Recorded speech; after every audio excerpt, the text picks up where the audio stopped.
I think it was disgraceful that the intelligence agencies allowed any information that turned out to be so false and fake out.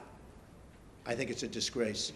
And I say that, and that's something that Nazi Germany would have done and did do. Any rational human being with even minimal history of the United States and the CIA would take everything that the CIA says with a huge grain of salt. I would call it actually a dose of rational skepticism, given how many times in the past that agency has lied and been in error. You know, of course, don't you, that the Iraq War was started because that agency said that Saddam Hussein had weapons of mass destruction and was in an alliance with Al-Qaeda, something that turned out to be tragically untrue. And I know, so of course people would treat those claims skeptically. Okay. I think it's a disgrace that information that was false and fake and never happened got released to the public. As far as BuzzFeed, which is a failing pile of garbage, writing it, I think they're going to suffer the consequences. They already are.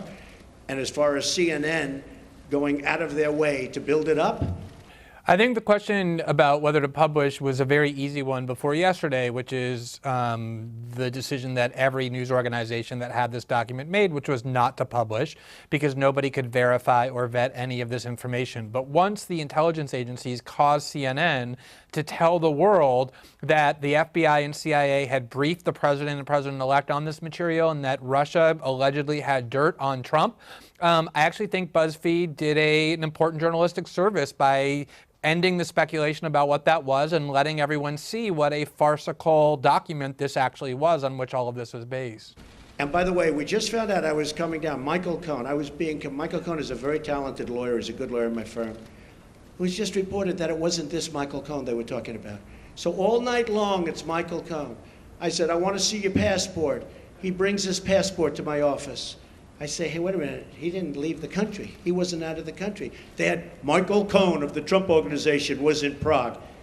It turned out to be a different Michael Cohen. Sure. It's a disgrace what took place. It's a disgrace.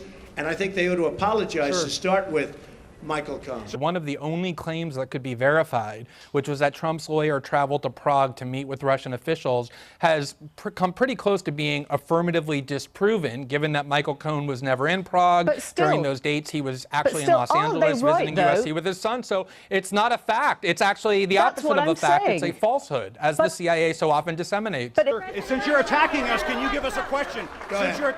No, Mr. President-elect. Go ahead. Mr. President-elect, since you are attacking our news organization, not you. Can you give us a chance? Your organization You are is attacking terrible. our news organization. Your organization Can you give us a is chance terrible. to ask a question, sir? Go ahead. Sir, can Quiet. you state, Quiet. Mr. President-elect, Go ahead. Can you state She's categorically, asking a question. Don't Mr. be rude. President-elect, can you give us a question? Don't be You're rude. attacking us. Can you give us a question? Don't be rude. Can you No, I'm give not us a going to give you a question? question. I'm not going to give you a question. Can you state categorically? You are fake news. Sir, go ahead. Can you state categorically that nobody... No, Mr. President-elect, that's not appropriate.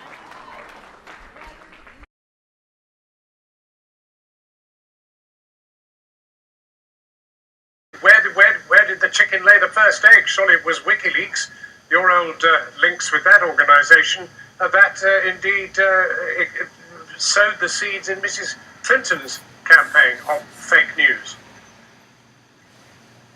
Yeah, I'm not really sure what WikiLeaks' publication of emails from the Clinton campaign has to do with the CIA's warfare with Donald Trump and their decision to cause to be published totally unvetted raw intelligence that has never been verified by anybody. There's no question that the documents WikiLeaks published were fully genuine and authentic. Nobody has challenged the authenticity of those documents. They caused the top 5 officials in the Democratic Party to resign. Well, it depends who hacked the emails. I mean, it looks pretty clear that WikiLeaks were involved in the hacking.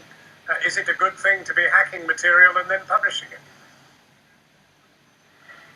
I've never heard anybody literally ever say until you just this moment that WikiLeaks was involved in the hacking. Nobody thinks WikiLeaks was involved in the hacking. The CIA and the FBI have never said that. No media outlet has ever said that. For the first time today, we heard Donald Trump concede that the hacking of the Democratic emails over the summer probably did come from Russia. Would that change how you view WikiLeaks and the way that they leaked some of that organisation, the way they passed on some of that organisation? No, and that's true for two reasons. One is I don't regard Donald Trump as the paragon of truth, whom we're all duty-bound to agree with. So the fact that he says he thinks they might have done it doesn't mean that I don't want to see evidence for it. Before I believe Russia did it, I want to see evidence. But secondly, every media organization, when they get material, asks two questions. Is it authentic, and is it in the public interest? The New York Times published Trump's tax returns, even though they have no idea who sent it to them. So no, I don't think it matters what the provenance of those documents was from a journalistic perspective. I think it matters, were the documents real, and they were, and were they in the public interest to publish, and they clearly were. They resulted in 5 Democratic Party officials being removed from their position. So no, I still think WikiLeaks did the absolute right thing that every media organization would have done in reporting on those materials.